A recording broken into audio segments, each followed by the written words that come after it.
From the New Living Translation by Mrs. Beatrice Asante, reading Ezekiel chapter 29, a message for Egypt. On January 7th, during the 10th year of King Joachim's captives, this message came to me from the Lord. Son of man, turn and face Egypt and prophesy against Pharaoh, the king, and all the people of Egypt. Give them this message from the sovereign Lord. I am your enemy, O Pharaoh, king of Egypt. You great monster, lurking in the streams of the Nile. For you have said, the Nile river is mine. I made it for myself. I will put hooks in your jars and drag you out on the land with fish sticking to your sails. I will leave you and all your fish stranded in the wilderness to die. You will lie unburied on the open ground, for I have given you as food to the wild animals and birds. All the people of Egypt will know that I am the Lord. For the Israel, you are just a staff made of reed. When Israel leaned on you, you splintered and broke and stabbed there in the armpit.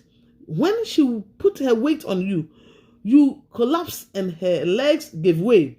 Therefore, this is what the sovereign Lord says: I will bring an army against you, O Egypt, and destroy both people and animals. The land of Egypt will become a desolate wasteland, and the Egyptians will know that I am the Lord. Because you said, the Nile river is mine, I made it. I am now the enemy of both you and your river.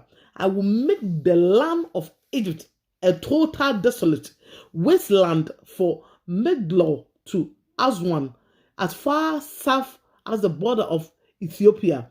For 40 years, not a soul will pass that way, neither people nor animal. It will be completely uninhabited. I will make Egypt desolate, and it will be surrounded by other desolate nations. Its cities will be empty and desolate for 40 years, surrounded by other unruined cities. I will scatter the Egyptians to distant land, but this is what the sovereign Lord also say: at the end of the 40 years, I will bring the Egyptians back again from the nations to which they have been scattered. I will restore prosperity of Egypt and bring its people back to the land of Pathros in southern Egypt, from which they came. The Egyptians will remain an unimportant minor kingdom. It will be the lowest of all the nations, never again great enough to raise above its neighbors. Then Israel will no longer be tempted to trust in Egypt for help. Egypt's scattered condition will remind Israel of how sinful she was to trust Egypt in early days. Then Israel will know that I am the sovereign Lord. Nebuchadnezzar to conquer Egypt.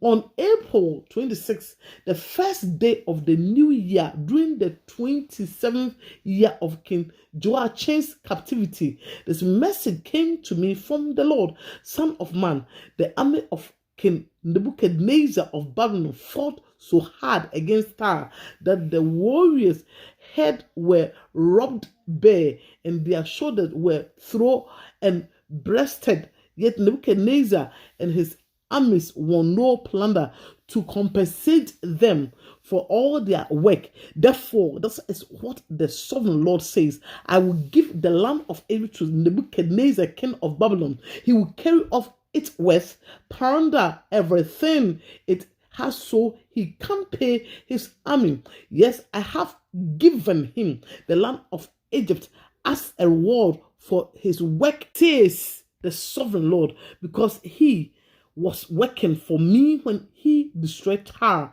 And the day will come when I will cause the ancient glory of Israel to revive. And then, Ezekiel, your words will be respected. Then they will know that I am the Lord. Amen and amen.